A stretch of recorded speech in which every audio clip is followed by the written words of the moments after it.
guide or motivation, and recalling the kindness of sentient beings, how our life depends on others. Then let's open our hearts towards these other kind sentient beings. And if we really focus on the kindness we've received from others, then any suspicion or wish to withdraw or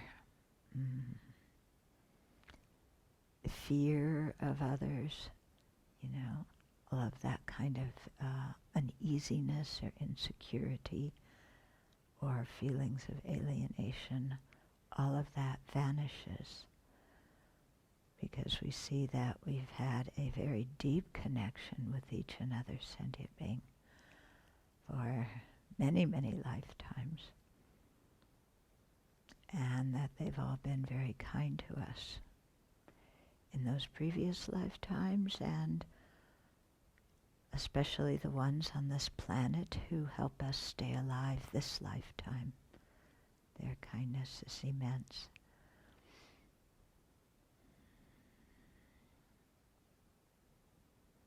And so let's open our heart and do our Dharma practice for their benefit, wanting to improve ourselves so we can repay their kindness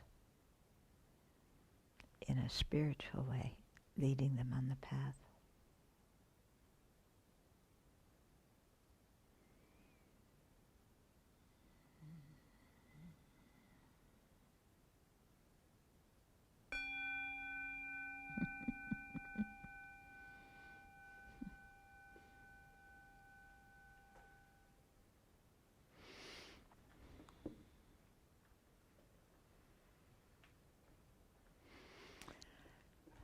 So I have some more information for you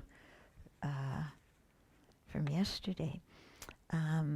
Gray Tuttle wrote a very interesting book that we have in our library about the connection, especially in nationalist times and communist times, but also before that, between the Tibetans and the Chinese.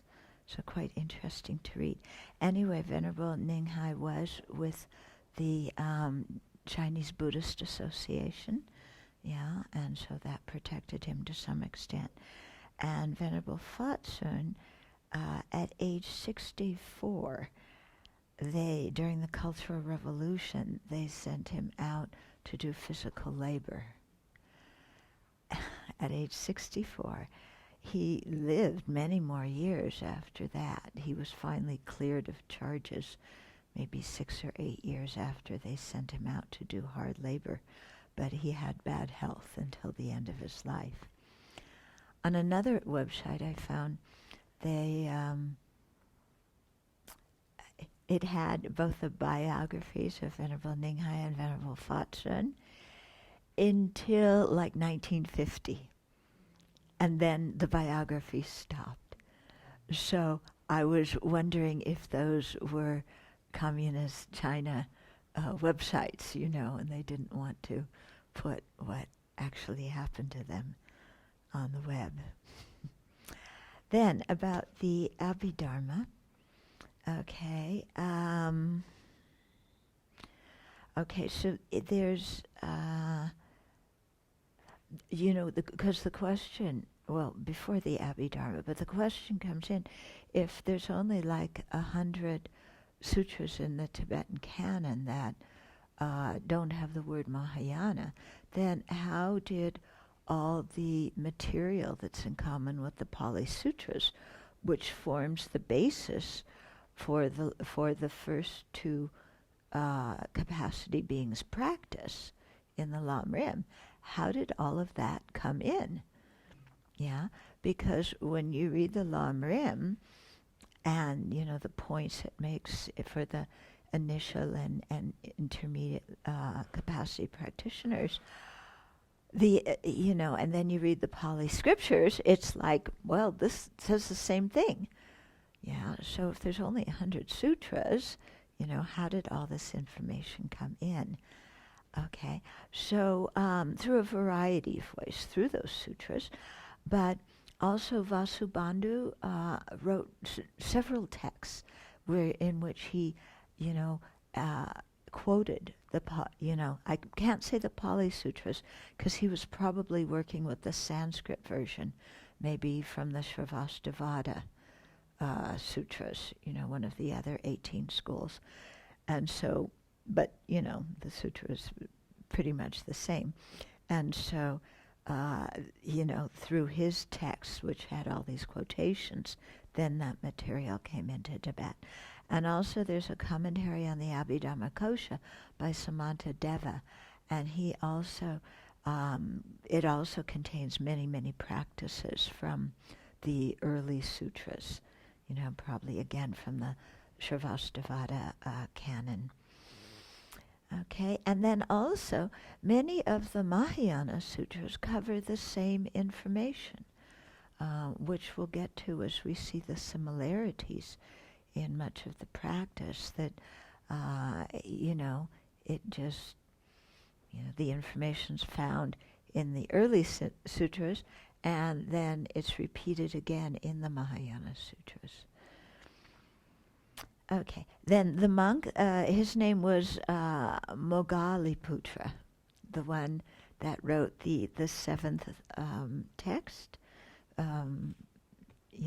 the seventh Abhidharma text for the Pali tradition.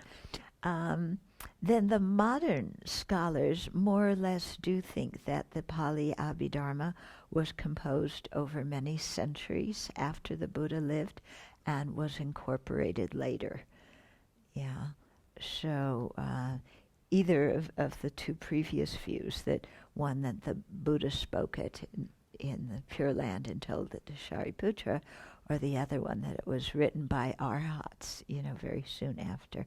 Modern scholarship doesn't support that. You can choose what you believe. Actually, the Vibhasakas in the Tibetan tradition say that the Buddha spoke the Abhidharma in different places, and that those teachings were then compiled by others later on. Okay, so almost all of the 7 sets of the Sravastivada Abhidharma is in the Chinese canon. So remember I said the Sravastivada 7 sets and the Pali 7 sets are different. Okay, so one's in the Pali canon, then the Sravastivada one is in the Chinese canon. And then the Chinese also have the Mahavibhasa, which is a commentary on one of the Abhidharma scriptures. And the Mahavibhasa, it's interesting because it was never translated into Tibetan until Venerable Photsun did it, like last century. But the Vibhasika school is the school that follows the Mahavibhasa. So go figure. Anyway, all 3 traditions in the canons of, well, not only in the canons, but in the supplementary scriptures that were written later in Pali, Chinese, and Tibetan, all of them had further Abhidharma commentaries. Yeah, so it's not that the Abhidharma was just kind of fixed early on, but even after the canons were closed, just like in the Sutra and Vinaya, people continued to write commentaries on those texts. So you have a lot of proliferation in Abhidharma commentaries. Okay, so the Tibetans did not consider the 7 Sravastivada Abhidharma sets the Buddha's word. And like I said, those 7 sets are not in the Tibetan canon. Just part of one of them is in the Tengyur. And then the passages of the Abhidharma are, interspersed in the Kangyur. And then the Chinese also have as an example of the commentaries that came later, the Abbey Dharma Shastra of Shariputra, which is one of the oldest Abhidharma texts, Abhidharma commentaries. So I guess it came, before Vasubandhu. Yeah, when Vasubandhu was already many centuries after the Buddha. Okay, so that's what I found out. Yeah, did you have any questions from yesterday? Anything? Actually, every day feel free to write out questions and leave them here, and then we can do them. Okay. Then we'll go on. Okay, so we did the existence of the three jewels yesterday. That's a very important one to really think about. It's quite powerful. Because I remember in the early days of being a Buddhist, I used to say, how do I know the Buddha exists? Yeah? Because this was my question, before I became a Buddhist, when I still, as a kid, how do I know God exists? Yeah. So, with Buddha's the same thing. You just have to shut up and believe. Yeah. But actually, when you really understand this, I shouldn't say that. Okay. So, yes, they should edit that out.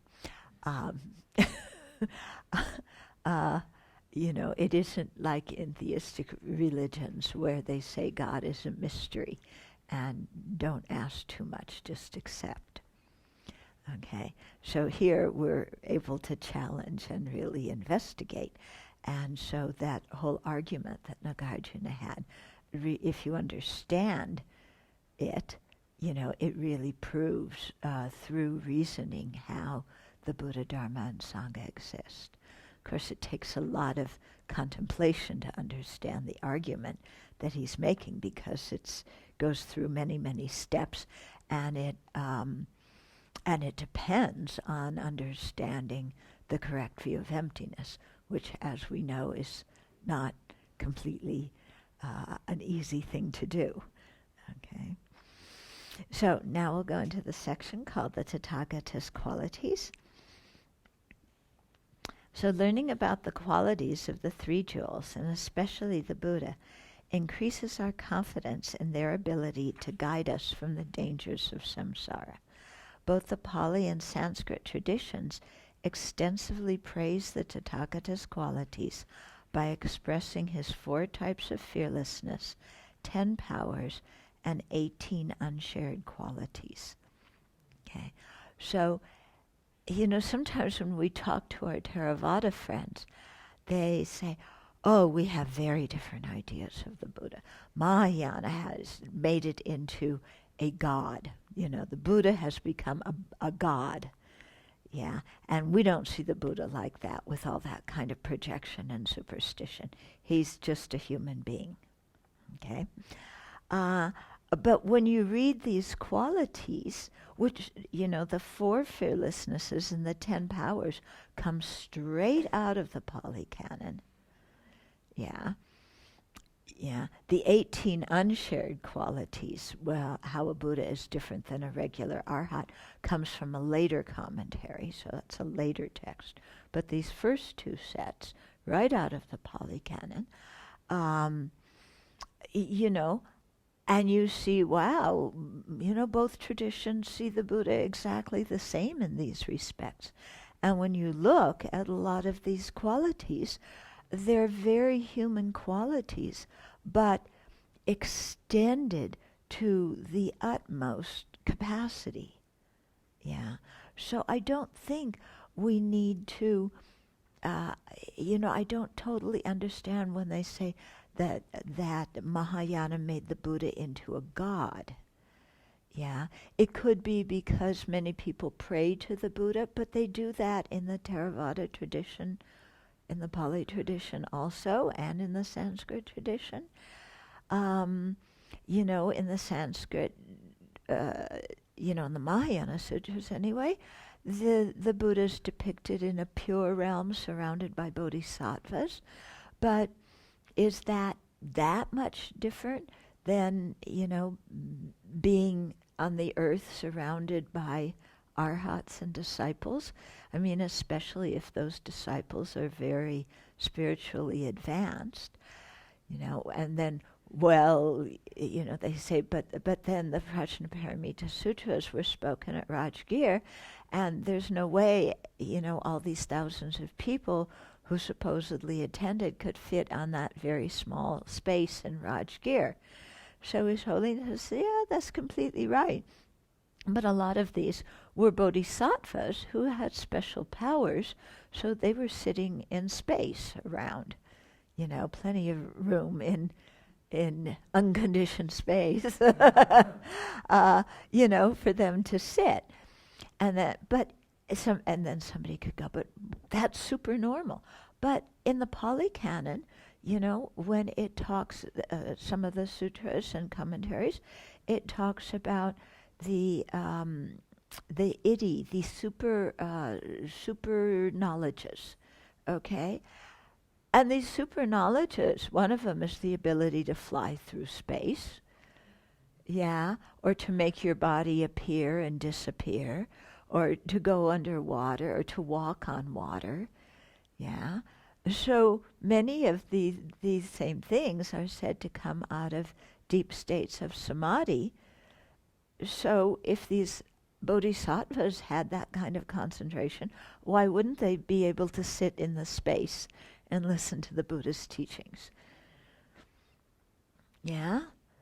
So, maybe it's just the elaborateness of the Mahayana Sutras when you read them, when it goes into all the names of these great bodhisattvas and all the jewels and the splendor and the light coming from the Buddha's, the curl on the Buddha's forehead radiating out and everything. But the curl of the Buddha's forehead is one of the 32 signs of a Buddha that are also mentioned in the Pali scriptures. I don't know that they say light radiates from it, but, if the Buddha can, fly through space and have all these other powers, why can't light radiate from, a hair curl in the center of his forehead? So I don't know. It's just interesting. I think, what I can really see when I look at my friends who are Theravada practitioners is there's really a difference in temperament.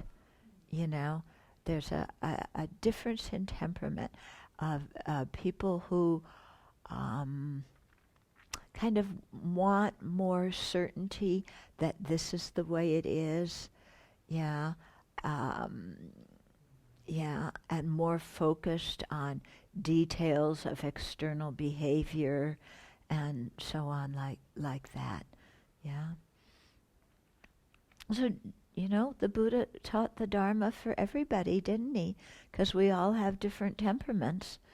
So it's good that he taught many different things so that somebody can find whatever is interesting to them, whatever is appealing to them. So we don't need to criticize people who have different temperaments than we do. I mean, I even look at some of the Mahayana people and go, they're pretty far out, they need to really put their feet on the ground. I say, Theravadas need to put their feet a little bit above the ground. But I'm perfect, because this is the way the mind always goes. What I do is the right way. And everybody else, is out of sync. Daniel had this beautiful thing when we were talking about translations the other day. And he said, the translators say there's two kinds of translations, the crappy ones and mine. So that's a quote from him, not my language. But it's the same thing, we tend to think, what we do is the best and other people need to adjust. But actually, what His Holiness stresses so much, also regarding interfaith harmony, and people practice different religions, is that it's not one size fits all. And so diversity is something very good, because then individuals can have their needs met, instead of trying to force everybody to believe the same thing, which, that's not going to happen, is it? Okay.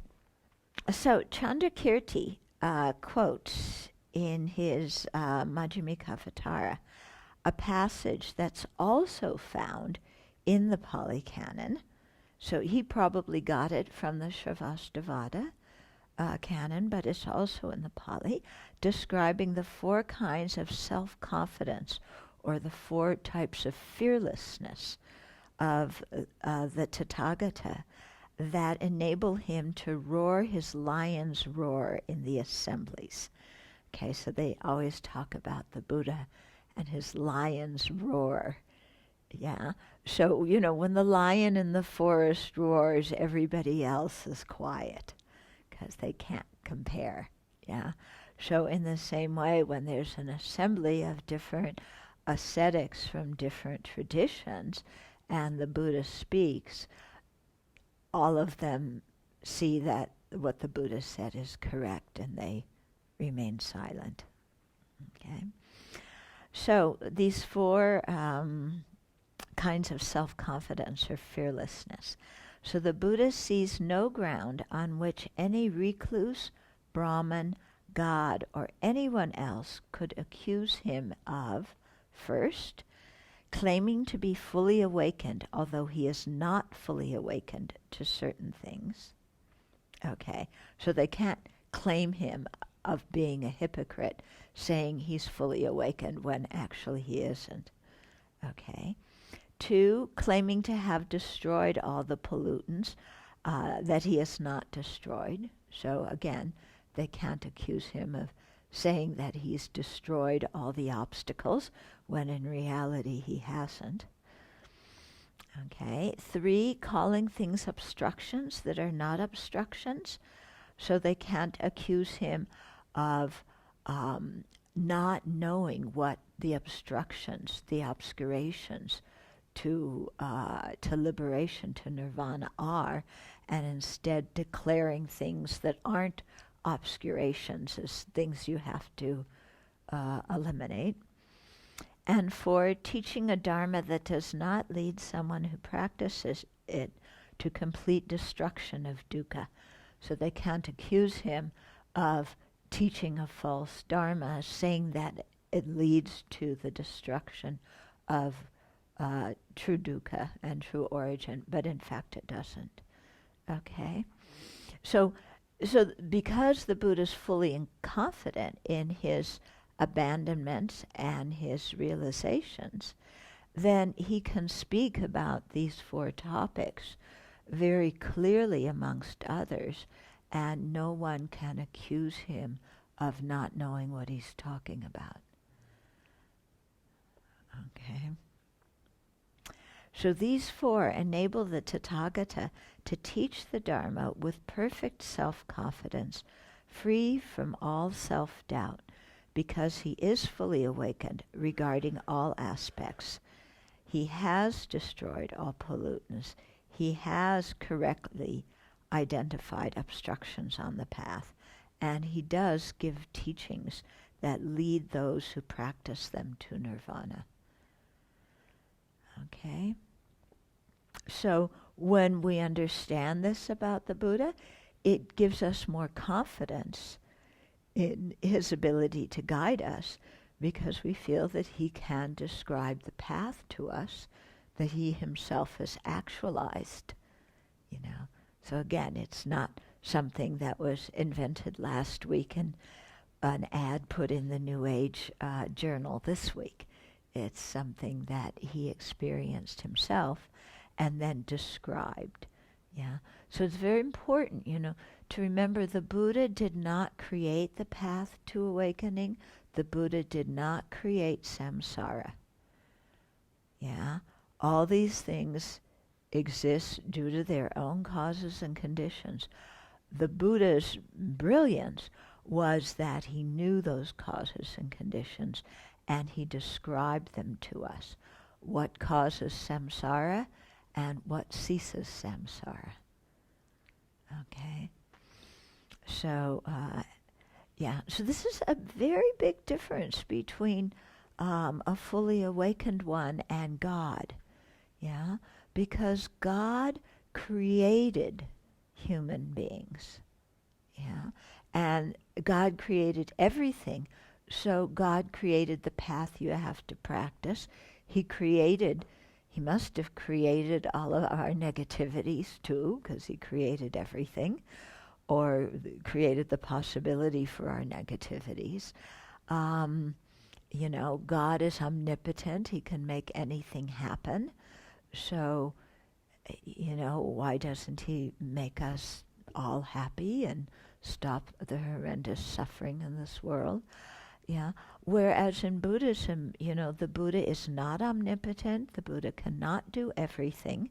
From the Buddha's own side, he has no hindrances to do things in the same way that we have hindrances. Sometimes we lack compassion, we lack wisdom, we lack skillful means. Yeah, the Buddha doesn't have those impediments. So from his side, he can fully benefit sentient beings. But, our happiness does not depend only on what the Buddha can do. It depends on what we've done. Okay, and so if we haven't created the causes for happiness, if we don't have the karma to have realizations, then there's nothing the Buddha can do about that. Yeah, so that's why it's said that the chief way the Buddha benefits us is by teaching us, because when the Buddha teaches, then if we practice, we create the karma and the other causes and conditions to be open and receptive to the Buddha's guidance, in whatever way it comes. Okay? So the Buddha simply described how samsara evolves. He described the path to awakening. He did not create any of those things. Okay? So I don't know about for you, but for me, that makes much more sense, because even as a child, before I knew anything about Buddhism, I couldn't understand the notion of God. It didn't make any sense to me. Yeah? Because if God created all of this, why didn't he, I said, why didn't he do a better job? And the only thing they said is, well, he created us so that we could learn. But why didn't he create us more intelligent? Yeah? If everything originates from God, I couldn't understand how things came to be what they are. Yeah? So, whereas in Buddhism, Buddha didn't create any of the rules. Yeah, Buddha did not create the 10 non-virtues. Yeah, they're things sentient beings do. Buddha simply described, if you do them, it causes suffering. If you do the 10 virtues, it causes happiness. It's up to you to do, Buddha can't control us. So it's up to us to create the causes for what we want. So I think this is really one of the beauties in the Buddha Dharma that sets it apart from other religions, is that we don't have to propitiate any external being and try to please them in order to be happy. Yeah. Now somebody's going to say, but you find in some of the prayers and in some of the teachings this talk about pleasing the Buddha and pleasing your teacher. And I remember reading that, and it would drive me crazy, especially you're supposed to please your spiritual master. It reminded me too much of pleasing God, where you're supposed to please, but you don't know what the rules are and how to do it. So I remember one day going into Islamazad and saying, I just, this, I said it more politely, but basically this drives me crazy. It reminds me too much of what didn't make sense when I was a kid. And, over the years, I came to understand that it's not pleasing the Buddha because we need to please the Buddha so that the Buddha will like us, so that the Buddha will make something good happen to us. It's not pleasing the Buddha so that we'll be good kids, okay? It's what it means, pleasing the Buddha, is creating virtue. Yeah, the meaning of pleasing the Buddha is creating virtue and benefiting sentient beings. Okay? So, if you create virtue, if you benefit sentient beings, then Buddha's happy. Why?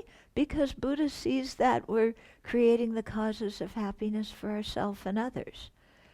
So it's not a thing of pleasing the Buddha because he's some person like us that we've got to make happy. It simply means doing what's good for ourselves and others. Yeah. Which is much more reasonable, isn't it? So, like, do what benefits yourself and others. Ah, yes. I want to do what benefits myself and others. That sounds like something good to do in life. Yeah. So I need to learn what that is and then go about practicing it. Because right now, I think I'm doing what benefits myself and others, but I continually create one mess after the other one. So somehow, I don't know what the real cause of happiness and the real cause of suffering is. Yeah, because if I knew, then my strategies would be working. Wouldn't they? Yeah. If screaming at somebody who insults me were the cause of happiness, then I should be happier after I scream at somebody who insults me. Yeah. I'm not happier. The person doesn't take their insult back. In fact, they insult me even more. Yeah. And then also I put seeds in my own mind stream for suffering in the future. So, my strategy for getting happiness is very skewed. Yeah. It's ruled by this emotional impulsiveness. Yeah. So it's not something that's thought out with wisdom. Okay, so similar with all these other kinds of things, of ways of creating happiness. Then the 10 powers are a set of exceptional knowledges exclusive to the Tathagatha. They enable him to do a Buddha's unique activities, establish his doctrine in the world, skillfully teach sentient beings, and lead them to awakening.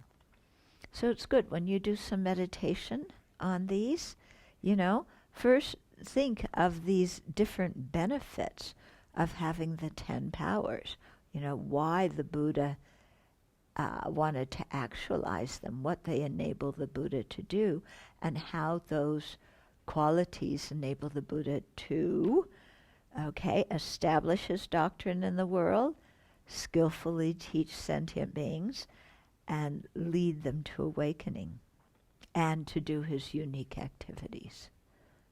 Okay? So, spoken of in both the Pali and Sanskrit sutras, these 10 are exalted wisdoms that have abandoned all obscurations and know the infinite objects of knowledge. That's the Sanskrit tradition's definition. Okay? Unless otherwise noted, the explanations below are shared by both traditions. Okay? So first, with direct, unmistaken perception, the Tathagata knows the tenable and the untenable, okay? Which means the relations between actions and their results, as well as the implications of actions done by Aryas and ordinary beings. Okay? So he knows what kind of actions produce happiness and what produce suffering. He knows that if you're an ordinary being, these are the kind of causes you create. And if you're an Arya, these are the kinds of causes you create. And so with that kind of knowledge, then he can guide both ordinary beings and Aryas on the path, because he knows what's tenable and what's not tenable. Okay, especially in terms of karma and its results, as well as other kinds of actions and their results. Okay. 2, only the Tathagata fully and accurately knows the intricacies of past, present, and future karma and their results, including subtle causes leading to a particular experience in the beginningless lives of each sentient being. Okay? So when it talks about the intricacies of past, present, and future karma, it's not talking just about the general principles. It's talking about, Venerable Jigme is here in the meditation hall now because she, in a previous lifetime, 90 million eons ago, when she was born, so-and-so did this kind of action. And also in another lifetime, 5 million eons ago, she did this kind of action, and names all those things that she did in the past that are now ripening at this moment, enabling her to be in the hall listening to teachings. Okay, that kind of level of detail. Yeah, pretty hefty level of detail, isn't it? Okay, so even the arhats don't have that. So that's why they always tell the story of this one old man who, his family had kind of, thought, well, he's old, he's useless. They pushed him out of the house, and so he was outdoors crying. And who was it? Mogliana, I think, came by, and Shariputra, and said, what's happening? And he said what this problem was, and he says, I want to become a monk, and they examined with their clairvoyant powers. Mogliana was the chief of the Buddha's disciples, the chief of, in terms of the super knowledges and psychic powers, and he couldn't see that this old man accumulated any karma to become a monk. And the old man was just distraught, yeah. And then either they called the Buddha or the Buddha came along, and the Buddha looked with his powers, and he said, oh, you did.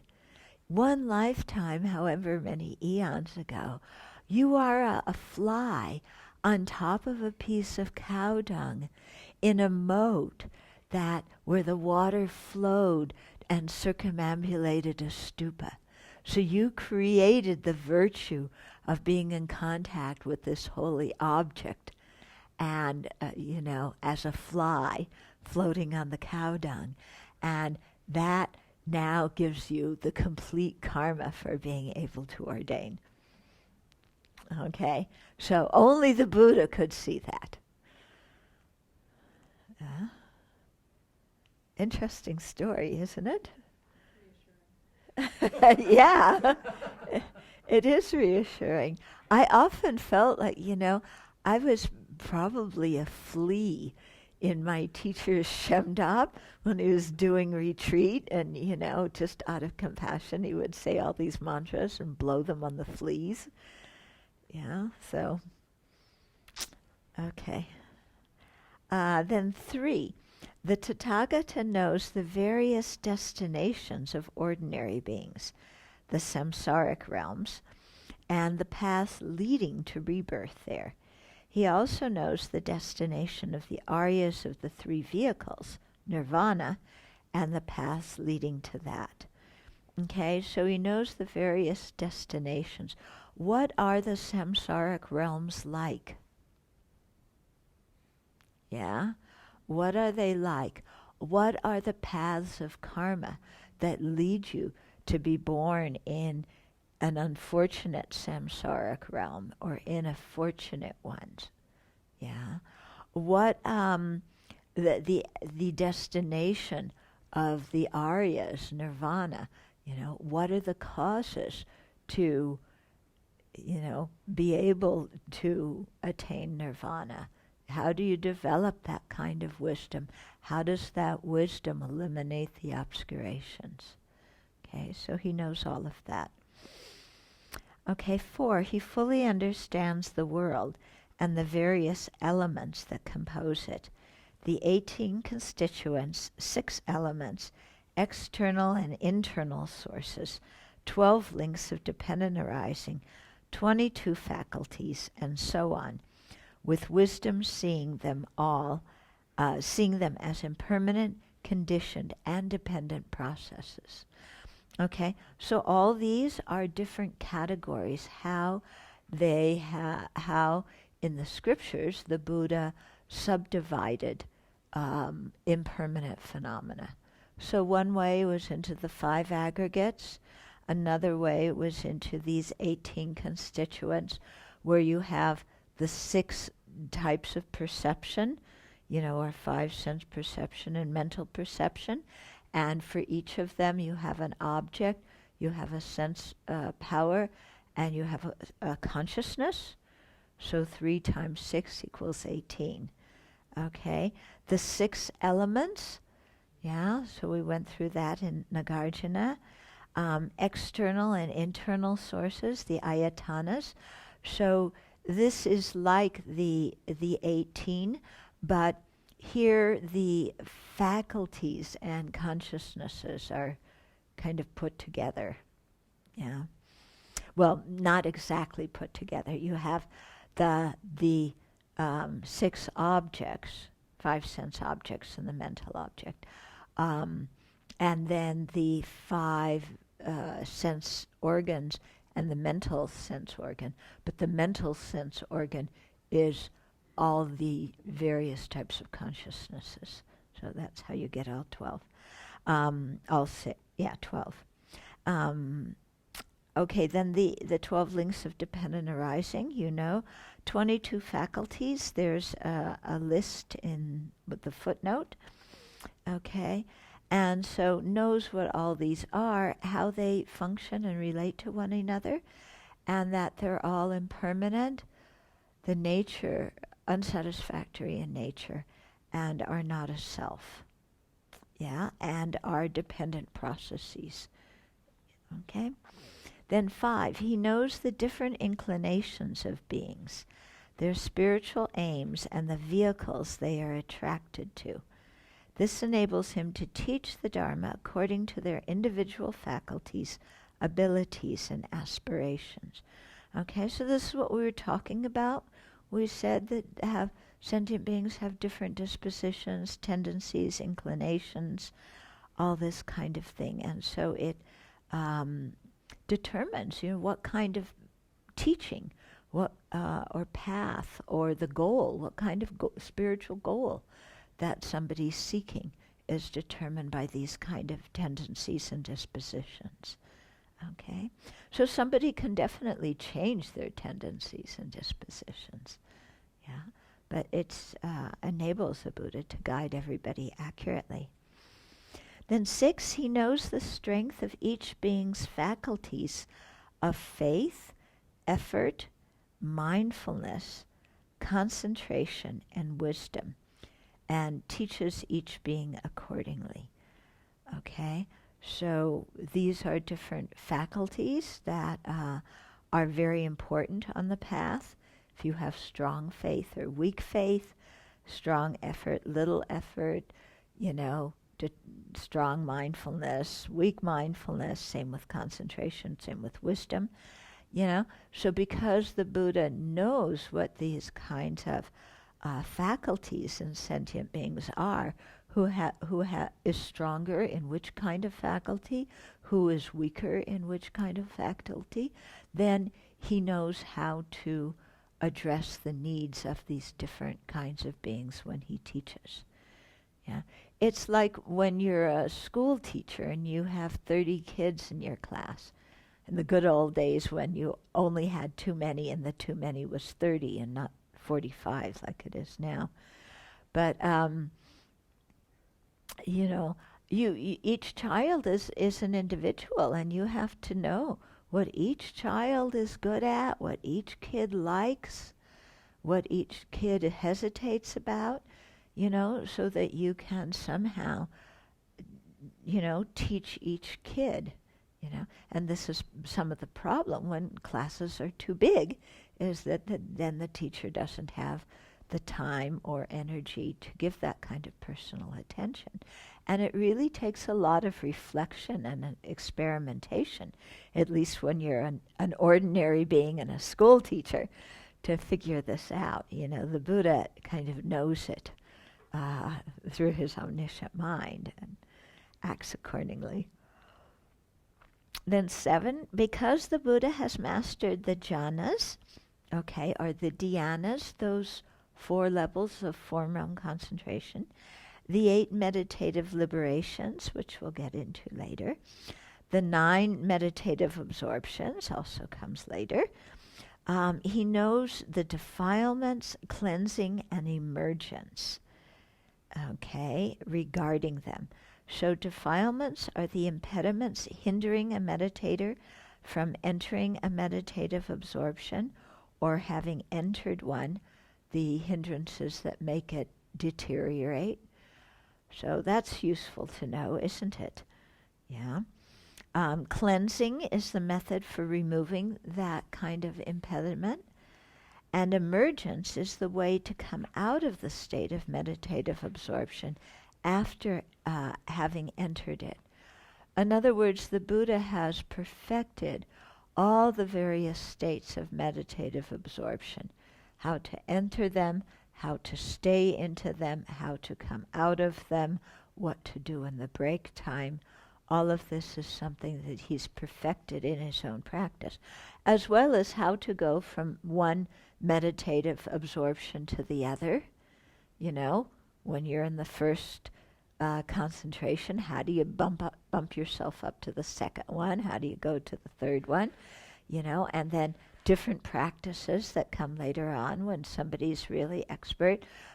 How do you go from the second, from the absorption on infinite consciousness to the second concentration, to the absorption on nothingness, back to the third concentration. Shifting these mental states. How do you do that? And so the Buddha's able to do that from his own experience, something quite difficult. Yeah. We find it hard enough to concentrate for 2 minutes, let alone this kind of stuff.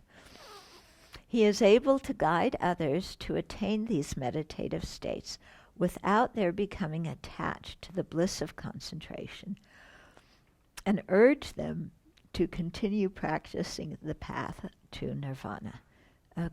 So he's able to guide sentient beings so that they don't, in attaining these kinds of levels of concentration, but without getting distracted by the bliss of samsara, or the bliss of the concentrations, and neglecting the development of wisdom. And so he's able to continue to instruct them on the path to nirvana. Then 8, the Tathagata recalls in detail his manifold past lives with their aspects and particulars. So this and the next power are the last 2 of the 5 super knowledges. So when we talk of the 5 super knowledges that are developed by, and that by deep concentration, and ordinary beings can develop these too by attaining deep samadhi. Okay, so you have these supernormal powers of doing different things with your body. You have clairaudience, where you can hear things clearly in different realms. You have clairvoyance, where you can see things in different places. Then you have this one that knows your own previous lives. Yeah. So the Buddha has this power, fully. Beings in samsara don't. Yeah. But so he knows his previous relationship with each sentient being and what kind of relationship would be most beneficial to have with them now and in the future. So by having this kind of clairvoyance and knowing his own previous lives, he knows, which sentient beings he has a closer relationship with. Now the question comes,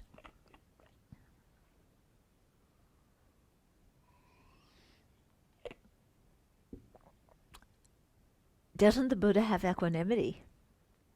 So how can he have special karmic relationships with different beings? Yeah. How does that happen? And it says, what types of relationships would be most beneficial to have with them now and in the future lives?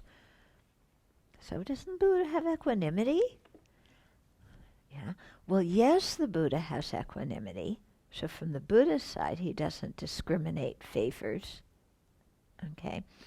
But as previously being a sentient being, yeah, the Buddha had different karmic connections with different sentient beings at that time. And so because of those different karmic connections as sentient beings, that gives, each Buddha the ability to benefit certain beings, more adeptly than another Buddha could benefit those same sentient beings. Okay? And that's why they say that all of us need to become Buddhas to benefit sentient beings. Because if each Buddha, put it this way, because each of us has different karma with different sentient beings, our becoming a Buddha is going to be a big boon for those sentient beings that we have the strongest karma with. So we can't just say, well, there's already infinite Buddhas, let them enlighten all those other beings. I don't need to become a Buddha too. Yeah.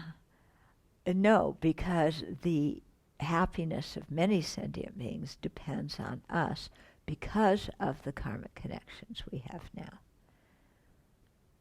Okay?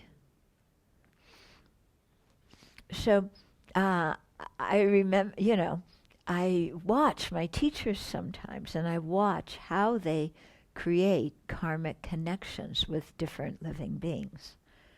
Yeah. So that, having that karmic connection then, enables them to benefit the continuity of mind stream of that sentient being, later on, maybe when that sentient being is in a more receptive state. So Song Rinpoche, we used to, when he was visiting California, we took him to the beach, near Santa Monica and so on. And there were, I'll say that again.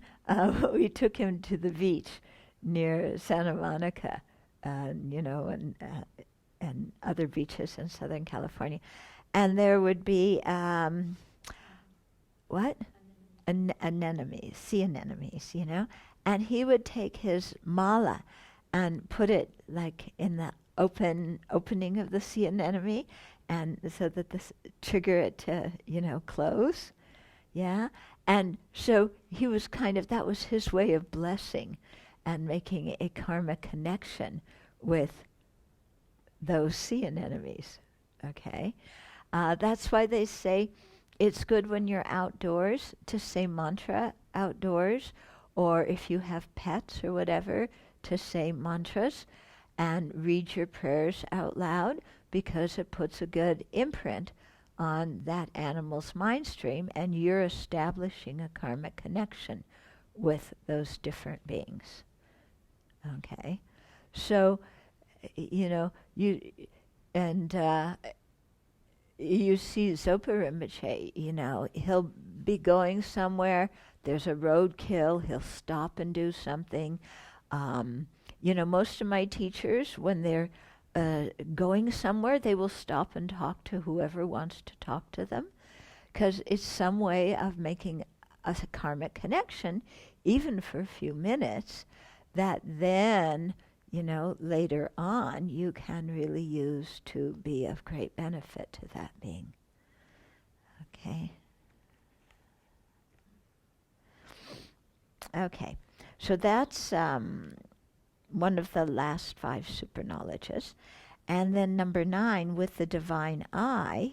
Oh, so this is okay. Then I left one out, because I said clairvoyance, which is the divine eye. So what did I leave out? Good morning, Gordon. Okay, I'll have to check. I left one out then. Huh? That's the fast walking is included in the supernormal powers, what things you can do with your body. Yeah. So, okay. Well, we'll check up.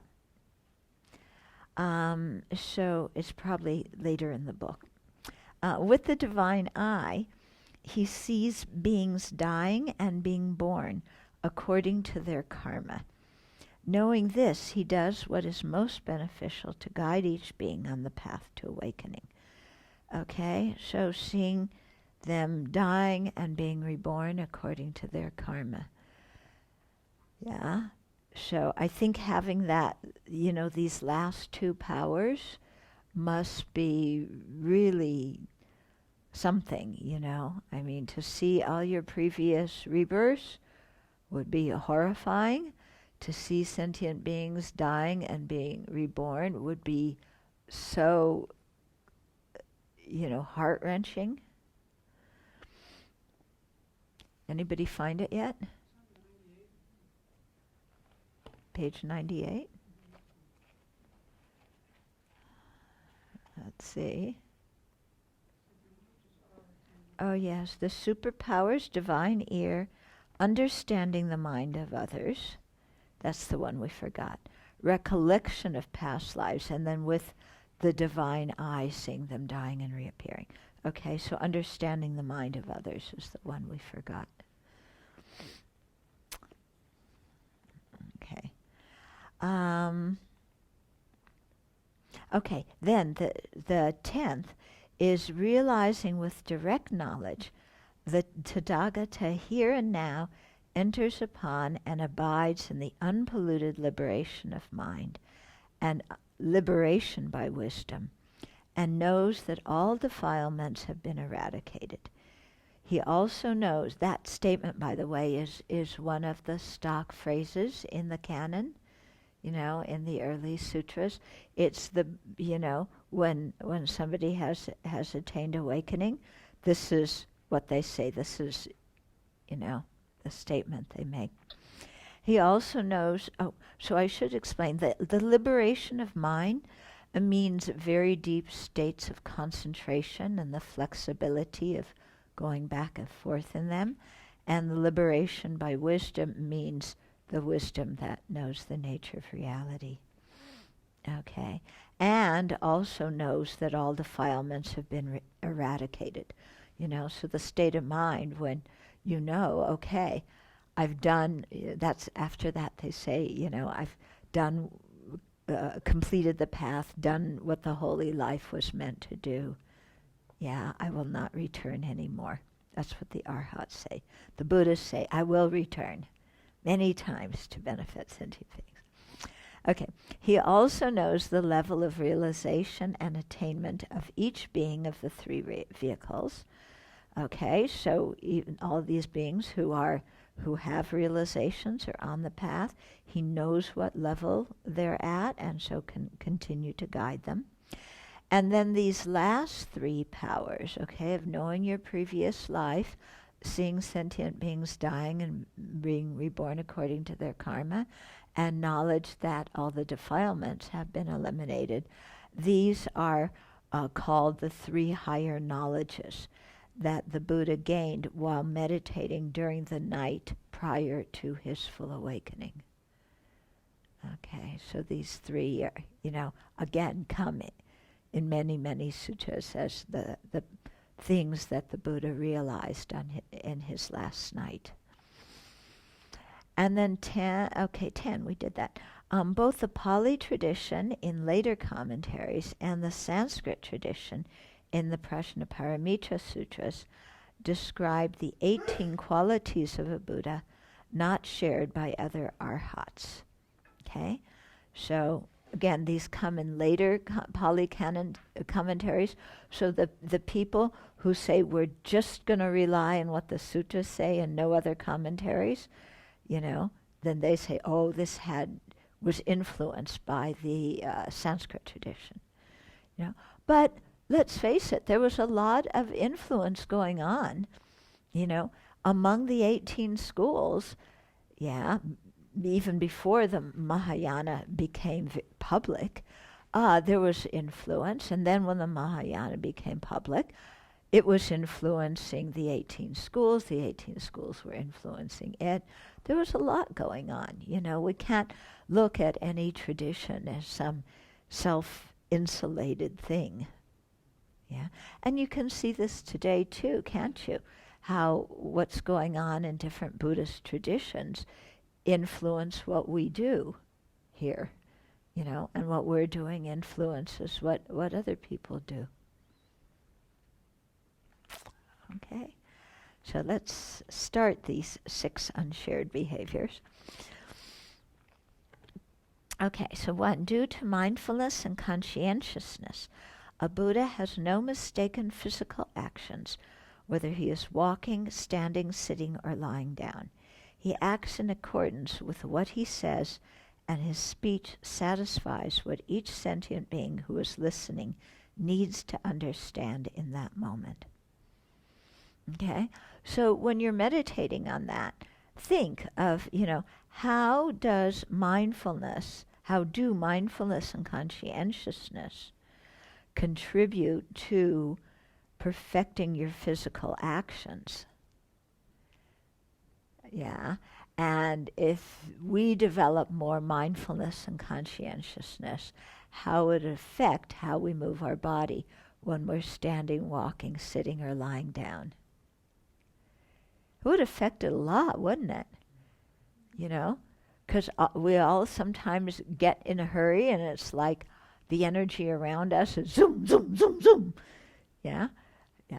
I mean, you can feel it sometimes. And have you ever, when we're sitting at the lunch table, you can feel the energy of somebody who's zooming, who's inhaling their food in one gulp. Yeah. So, and we do that too. Of course, we don't notice it when we do. We think only other people do that. Okay. But to think, if I had more mindfulness and conscientiousness, my actions would be smoother. They would be gentler. I wouldn't be, flying and rushing and nervously jumping whenever somebody said something to me out of fear that I made a mistake, even though nobody's accusing us of anything. Okay? And then, the Buddha acts in accordance with what he says. So, wow. Somebody who does what they say they're going to do. Oh, wouldn't you like to have everybody in your world be like that? Yeah? Of course, we don't think that we should be like that for other people. Yeah? But we think everybody should be like that for us. Yeah? And then the Buddha's speech satisfies what each sentient being who is listening needs to understand in that moment. So tremendous skill at knowing what to say to who and how to say it. Okay? So these are all very human characteristics, aren't they? things that we see we can develop if we put our mind to it. They're unshared characteristics, meaning that even an arhat hasn't refined themselves to be able to do like this. But it's quite possible, if we train ourselves to become like this. So this is the way to think when we go through all of these, okay? Not that, the Buddha's some kind of magical being was born that way, but he became like this through a lot of training.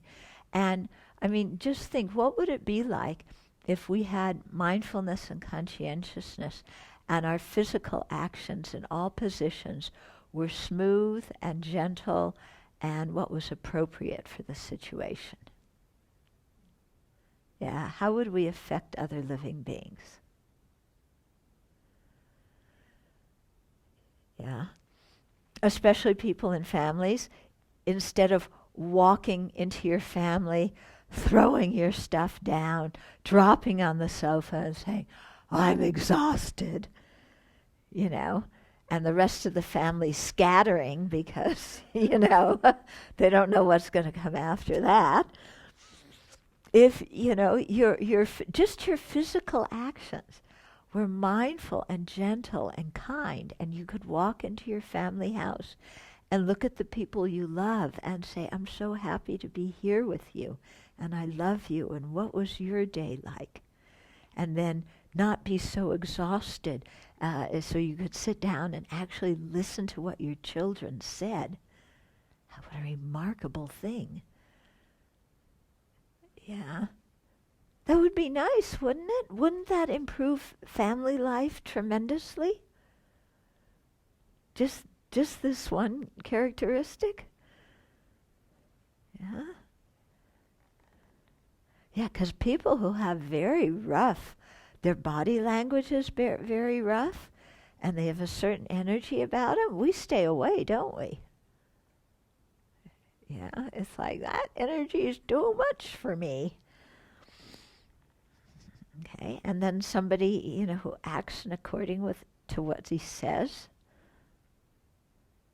Yeah, the Buddha says he's going to do something, and he does it. Wow.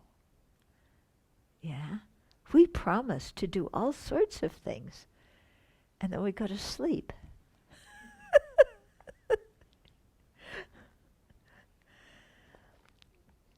Okay, number 2.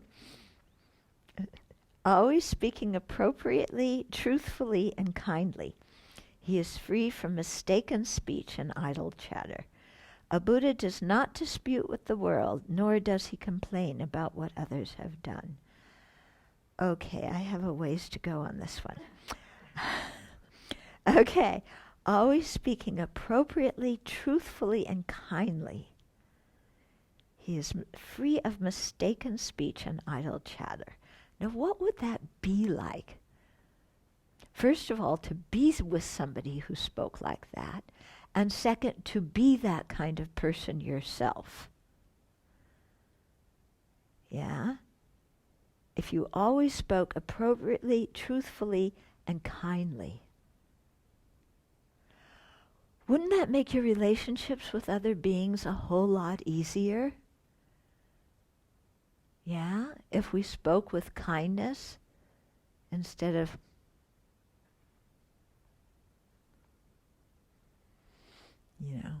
who do you think you are? What did you do? If we knew how to use our speech and just took the time and care to use our speech properly, we'd eliminate so many problems. Wouldn't we? Yeah. And then a Buddha doesn't dispute with the world, only with Donald Trump. No, some people don't like when I talk about politics. You do? Okay. And he doesn't complain about what others have done. Okay. So that's where I need to improve. If you ever need somebody to complain for you, ask me. I'm very good at complaining. Okay. I have my PhD in complaining, very, very many honorary certificates of expertise in complaining. So if you ever need that, just I'm happy to be of service. Okay?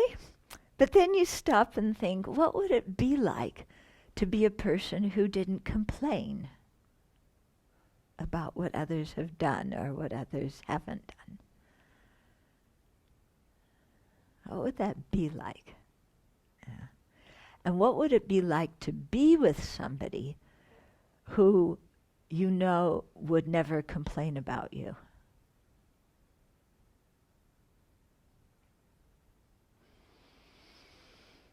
Hmm? Okay. Right. Yeah, even in your mind, not to have this constantly going chatter of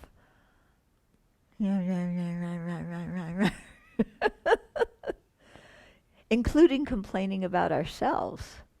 Why can't I do this better? Why can't I do that better? Okay. So lots to think about here. Okay. And then when we think about it in this way, then we can really develop some strong faith in the Buddha by understanding what these qualities mean and what it would, the influence they have on other people, and what it would be like oneself to be like that. Okay. So 3, he is free from any kind of forgetfulness, interfering. I think forgetfulness should be translated lack of mindfulness, because mindfulness often means memory, and so lack of mindfulness, sometimes they say forgetfulness. I think it should be lack of mindfulness, interfering with the jhanas and exalted wisdom, or with viewing all sentient beings and teaching them appropriately.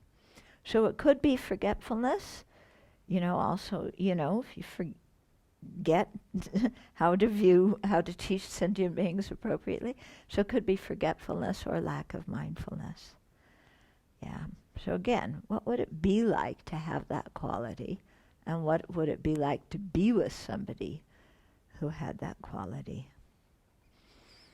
4, his mind always abides in meditative equipoise on emptiness, or selflessness, and simultaneously he teaches sentient beings the Dharma. Okay? So this is a special quality of a Buddha who can abide in meditative equipoise on emptiness and at the same time relate in the conventional world. Okay? Last night, remember we were saying that when you have meditative equipoise on emptiness, you don't have the appearance of conventional objects, because those two consciousnesses, the conventional consciousnesses and the wisdom of the ultimate, don't operate at the same time in sentient beings, because they perceive very, very different objects. Okay? In a Buddha, they can operate at the same time, but the Buddha's conventional consciousness is not having the appearance of inherently existent objects, because a Buddha has eliminated that appearance, because that appearance was one of the cognitive obstacles. Okay? So from the Buddha's own side, they don't have the appearance of inherent existence. They say that because the Buddha sees things through clairvoyance that other beings see, and other beings have the appearance of inherent existence, then the Buddha, by seeing other people's minds, see that, but not from his own side. Okay? So the Buddha can multitask without getting confused and exhausted and making mistakes. This is the ultimate multitasking. For the rest of us, we need to learn how to do one thing at a time well. I think multitasking makes us crazy in this day and age. Then 5, he does not perceive any discordant appearances of a self and of inherent existence, and thus recognizes all phenomena as sharing the one taste of emptiness.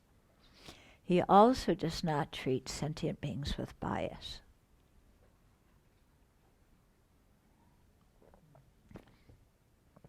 Okay? So no discordant appearances of a truly existent self or phenomena. Realizes that everything's, the nature of every phenomena is the same in being empty, and so being of one taste in the, we talk of the emptiness of the table and the emptiness of the chair, but those are our conceptual designations, so that we can talk about different things. But actually, when perceiving the emptiness of one directly, you're perceiving the emptiness of all phenomena directly. Okay, that's not the case with the inferential understanding, but it is with direct perception. And he doesn't treat sentient beings with bias. Yeah? So the Buddha doesn't play favorites. Yeah? That's nice. How would it feel like not to play favorites for yourself, not to like some people and dislike other people? And then 6, he abides in perfect equanimity, knowing the individual characteristics of each phenomena. Okay? So he knows all the individual characteristics of every phenomena, and yet he doesn't have attachment for some and aversion to others. That's the real ultimate kind of equanimity, isn't it? No attachment, no aversion, no apathy, no spaced-outedness, and yet knows the individual characteristics of everything. Okay, so we'll stop there and then start with the 6 unshared realizations next time.